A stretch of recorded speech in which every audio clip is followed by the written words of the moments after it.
Hi friends, அஸ்ஸலாமு அலைக்கும். இன்றைக்கி பசங்களுக்கு மட்டும் எக் குருமா வைக்க போகிறேன். அதுக்கு எக்கை வந்து வேக வச்சுக்கலாம். 4 எக்கு. இது சத்து மாவு களி தான் கிண்ட போகிறேன். அதுக்கு சத்து மாவு வந்து தண்ணி ஊற்றி கொஞ்சம் உப்பு போட்டு கொஞ்சம் ஒரு நாட்டு முட்டை கொஞ்சம் தேங்காய் துருவலை போட்டு நல்லா பரட்டி விட்டு வச்சுக்கிறேன். மிக்ஸி ஜாரில் 2 தக்காளி நல்லா நைஸாக வச்சுக்கோங்க. அதே மிக்ஸி ஜாரில் கொஞ்சம் கைப்பிடி வந்து தேங்காய் துருவலையும் அரைச்சிக்கலாம். இப்போ வந்து சட்டியில் வந்து 4 ஸ்பூன் எண்ணெய் ஊற்றிட்டு வெட்டி வச்சுருந்தேன் 3 பல்லாரி வெங்காயம் சின்ன சின்ன வெட்டி வச்சுருந்தேன். அதையும் 1/4 ஸ்பூன் இஞ்சி பூண்டு அரைச்சி வந்து தக்காளி பேஸ்ட்டு 1/2 ஸ்பூன் மிளகாத்தூள், 1/2 ஸ்பூன் மஞ்சள்தூள், கரம் மசாலா, கொத்தமல்லி தூள் 1/2 ஸ்பூன் போட்டு தண்ணி ஊற்றி இந்தமாரி வேக வச்சுக்கோங்க. அதுக்கப்புறம் முட்டையை போட்டு தேங்காய் அரைச்சி வச்சுருந்தோம் அதையும் விட்டு நல்லா கொதிக்க வைங்க. இப்போ களி தான் கிண்டிக்க போகிறோம்.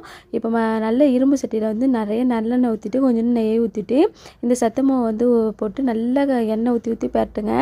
சூப்பராக இருக்கும். இதோட ஃபுல் ரெசிபி வந்து நம்ம லாங் வீடியோவில் போடுறோம். இதில் வந்து கவுனி அரிசி, கருப்பு உளுந்து, ஜவ்வரிசி, நிலக்கடலை, பாதாம் பருப்புலாம் போட்டு அரைச்சது சூப்பராக இருக்கும். கண்டிப்பாக ட்ரை பண்ணி பாருங்கள். நம்ம சேனல் சப்போர்ட்